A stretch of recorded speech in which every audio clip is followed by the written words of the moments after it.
ورحمة الله وبركاته.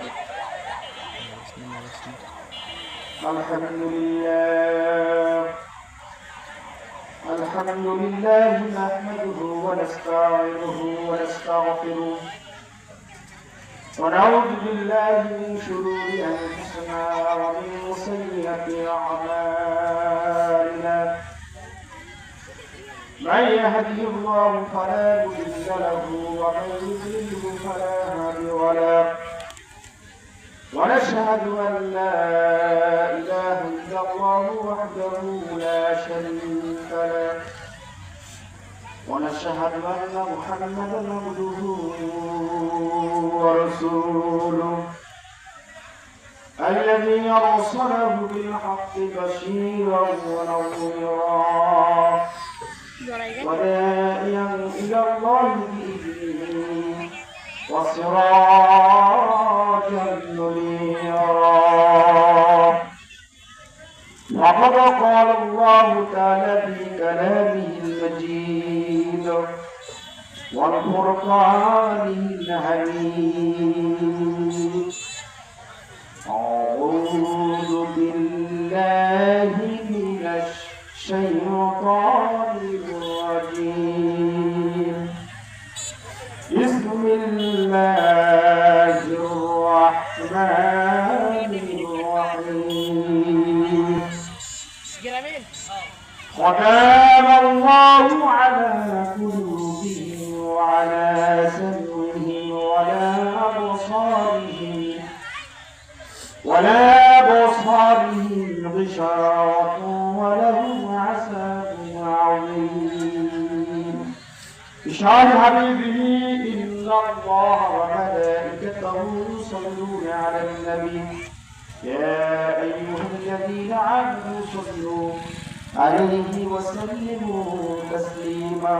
اللهم صل على سيدنا مولانا محمد وعلى آل سيدنا شافعنا محمد. الحمد لله।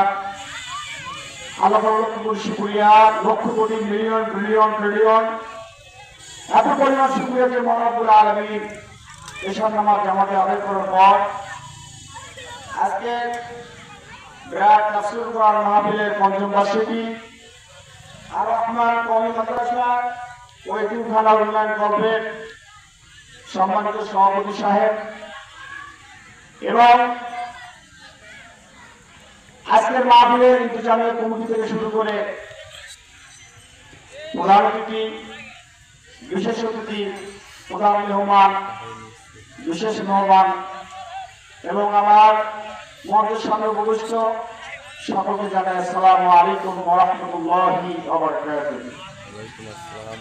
আমি পবিত্র কোরআনুল কারীম থেকে সূরা বাকারার আয়াতে কারিমা তেলাওয়াত করেছি। আয়াতে অত্যন্ত গুরুত্বপূর্ণ কথা আল্লাহ পাক বলছেন। আমার সাথে বলেন আউযু বিল্লাহি মিনাশ শাইতানির রাজীম। বিসমিল্লাহির রাহমানির রাহিম। ختم الله على قلوبهم وعلى ولا أبصارهم غشاوة ولهم عذاب عظيم। পবিত্র কোরআনুল কারীমে মহান রব্বুল আলামিন ঘোষণা করলেন, ও দুনিয়াবাসীরা, খতামাল্লাহু আলা কুলুবিহিম।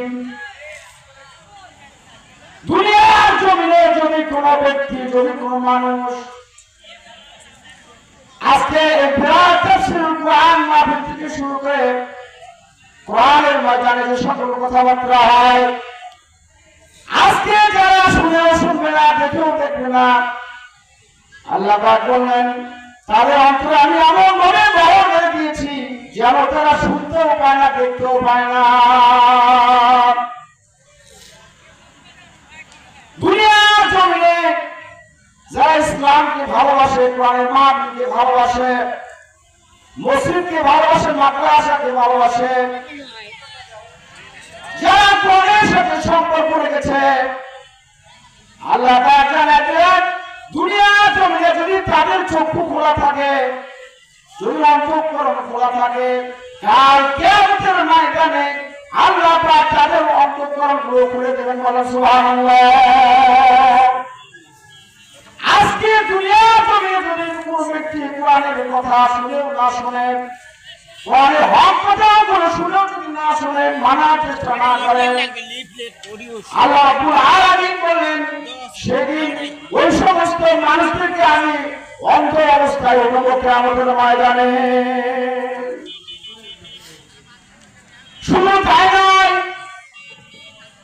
দুনিয়ার জমিনে যদি কোন মানুষ আল্লাহ বলতেছেন বাহাদুরি করতে চাও, সূরা রহমানের মধ্যে বলছেন ইয়া মাশারাল জিন্নি ওয়াল ইনসি ইসতাতা'তুম আন তানফুযু মিন আকদারিস সামাওয়াতি ওয়াল আরদ ফানফুযুনা লা তানফুযুনা ইল্লা বিসুলতান ফাবিআইয়ি আলা'i রাব্বিকুমা তুকাযযিবান। ও দুনিয়ার মানুষেরা, যদি তোমাদের শরীরে কোনো শক্তি থেকে থাকে, যদি তোমাদের সেই বিরাটযুক্তপূর্ণ যদি শক্তি থেকে থাকে, তাহলে বিশাল আসমানের ভিতর থেকে তোমরা বের হয়ে দেখাও। আল্লাহ জমি থেকে বের হওয়া সম্ভব? তাদেরকে মক্কার কাফিররা উচ্চকণ্ঠে যারা মোকাবেলা করেছিল, কোরআনের বিরোধিতা করেছিল, কোরআনকে তারা কখনো কমাইতে পারেনি, পাশে আল্লাহ পাক জানাচ্ছেন সূরাতুম মিন মিথলি ওয়াদউ শুহাদাউকুম মিন দুনিল্লাহি কুনতুম সাদিকিন। ও মক্কার কাফেররা, যদি তোমাদের সাহস থেকে থাকে, এই পবিত্র কোরআনুল কারীমের ছোট্ট একটা সূরা, সূরা কাউসার, এই এতটুকু পরিমাণ একটা সূরা তোমরা তৈরি করে দেখাও। শুধু তৈরি করলেই হবে না, এর সারি নজুল, এর ব্যাখ্যা বিশ্লেষণ, লাইনগুলো সঠিক থাকতে হবে।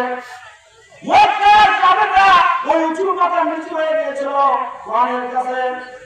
সেই সময়ে যারা বড় বড় লিডার ছিল, বড় বড় নেতৃত্ব, যে কোরআন যারা কাফেররা বাধা দিয়েছিল, তারা নিজেরাই কোরআনকে শুনতে দেয়নি। কিন্তু রাত্রিবেলা মুহাম্মদ রাসূলুল্লাহ সাল্লাল্লাহু আলাইহি ওয়াসাল্লাম যখন কোরআন শরীফ তেলাওয়াত করতেন, মানুষদেরকে তারা নিষেধ করেছেন, কিন্তু নিজেরাই গিয়ে সার করে দাঁড়িয়ে কোরআন শরীফ তারা নিজেরাই শুনত।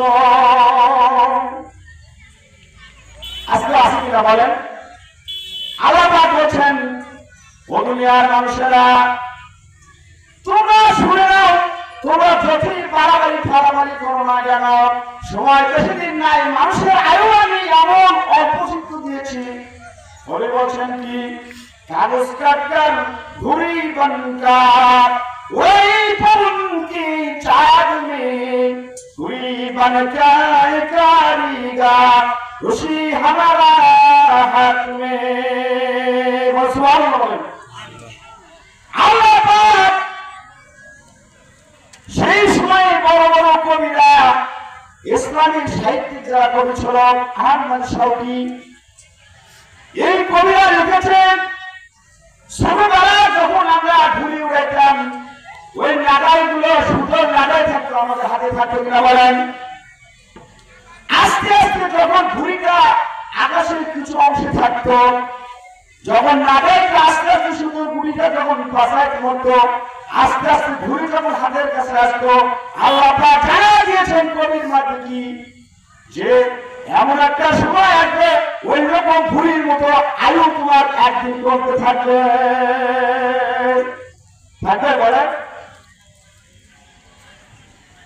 সময় সংক্ষিপ্ত, সময় সকলকে 10 মিনিট করে দেওয়া হয়েছে, তারপর আমি বলতেছি।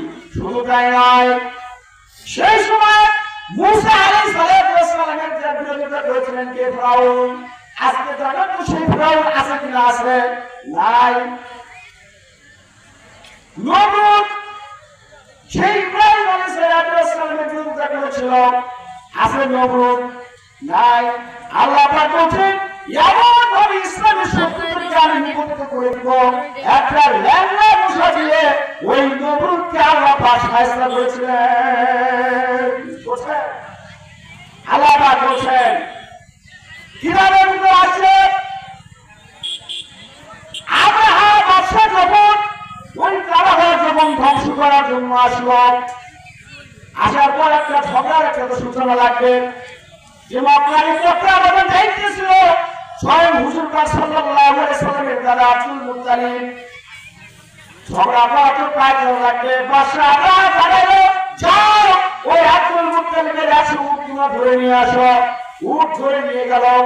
নিয়ে যাওয়ার পর যখন ওই আব্রাহা বাদশার কাছে উট নেওয়ার জন্য গেল, বাদশা বললেন হে আব্দুল মুত্তালিব, তুমি নাকি আমি শুনেছি তুমি নাকি মক্কার এই কারাগারে তত্ত্বাবধানে দায়িত্বে আছো, তুমি নাকি বাধা দাও। না আমি বাধা দেবো কেন?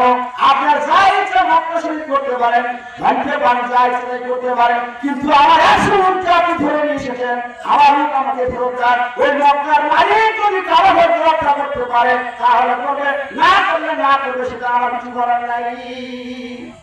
আজকে আমরা তাই কি কথা কিনা আল্লাহ পাকের কর্মকাণ্ড গুলো, ইসলামিক কাজগুলো আল্লাহ পাকই ফয়সালা করবে। কি করবে কি হবে করবে। যে সময় শেষ হুজুর বারবার আমাকে অ্যানাউন্স করছেন ওয়াকিল দাওয়ানা আলহামদুলিল্লাহি রাব্বিল আলামিন। আরো অনেক কথা বলা ছিল, কিন্তু তৃতীয় বক্তা মাসুদুর রহমান আইয়ুব সাহেব আমাদের সামনে হাজির। বক্তাকে সামনে রেখে কথা বলা মোটেই শোভনীয় নয়। সবাইকে আসসালামু আলাইকুম ওয়া রাহমাতুল্লাহি ওয়া বারাকাতুহু।